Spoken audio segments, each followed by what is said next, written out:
Welcome back to AP World History. We're now going to wrap up our unit on major trade routes and look at the Trans-Saharan Trade Route and a couple of the other smaller trade routes that are around during this time. Now, the Trans-Saharan Trade Route is exactly what it sounds like. It's a trade route that goes across the Sahara Desert and connects the Middle East and North Africa to Sub-Saharan Africa. And you can see here there are many trade routes that go across it, and they will connect West Africa to North Africa, the Middle East, and further beyond that, Europe and the Silk Road and Indian Ocean trade for the first time. So the major players in this, we have kind of two groups: the Islamic empires, which are the Umayyads and the Abbasid dynasties from the Middle East, and then the Moors in Spain. And then you have West Africa with the empires of Ghana, Mali, and Songhai, which all rise one after the other. So Ghana's first, then Mali comes about after Ghana falls, and then you have the Songhai after Mali falls. And some notable cities here, mainly in West Africa, are Timbuktu, Gao, and Geni, who are the major cities on this trade route. Now you might be wondering, well, what are they bringing across the Sahara Desert? And what they're bringing are, one, camels. And this trade route was not possible without camels. There is no other animal that could cross the Sahara Desert effectively. And so you don't have this until camels are brought with the Muslims from Central Asia with the Silk Road trade and brought all the way to North Africa and then across North Africa to across the Sahara Desert to West Africa. And along with camels, they bring finished products, so finished goods from Europe and the Mediterranean world. Sub-Saharan Africa, so the part that is kind of part of the Sahara and then just south of it, will provide salt and grain, and then West Africa will provide gold and slaves. Now, this isn't the major slave trade that you might think of when we talk about the transatlantic slave trade, which we'll see after Columbus discovers America. But these are just kind of it's a minor number of slaves. It's not huge. It's not a huge part of the population.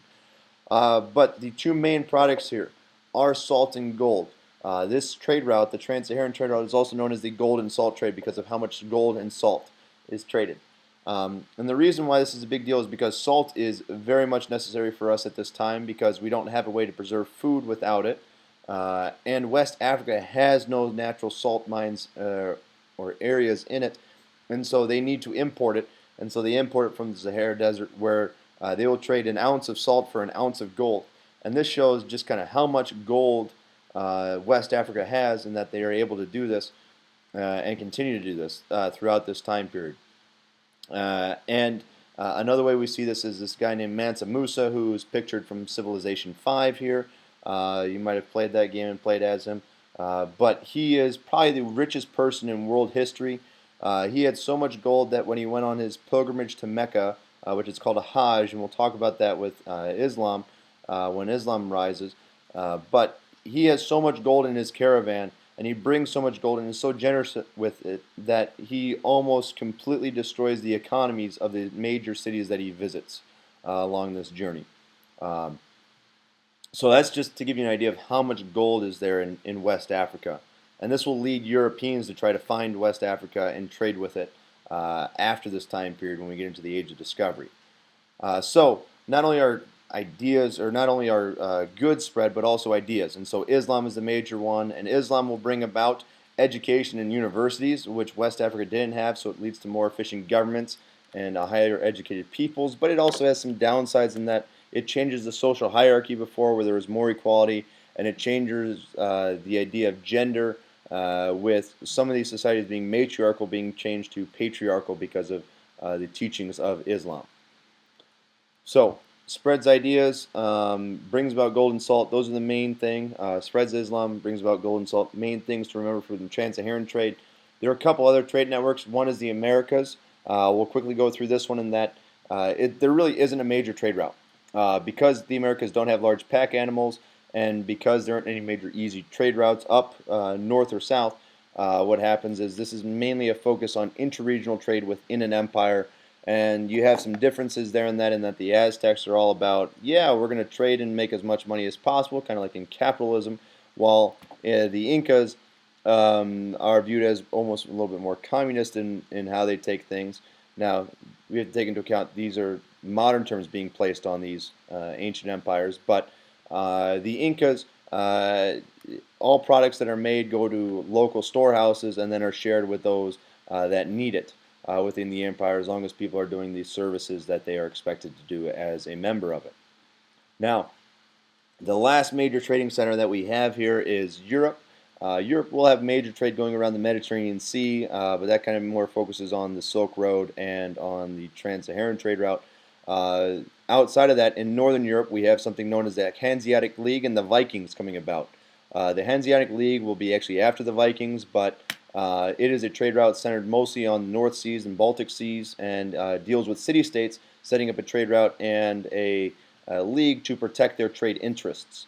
And so we have cities like Riga and Danzig and Novgorod that focus on trading, and mainly it's kind of whales or oils or grains across this northern trade route in those seas.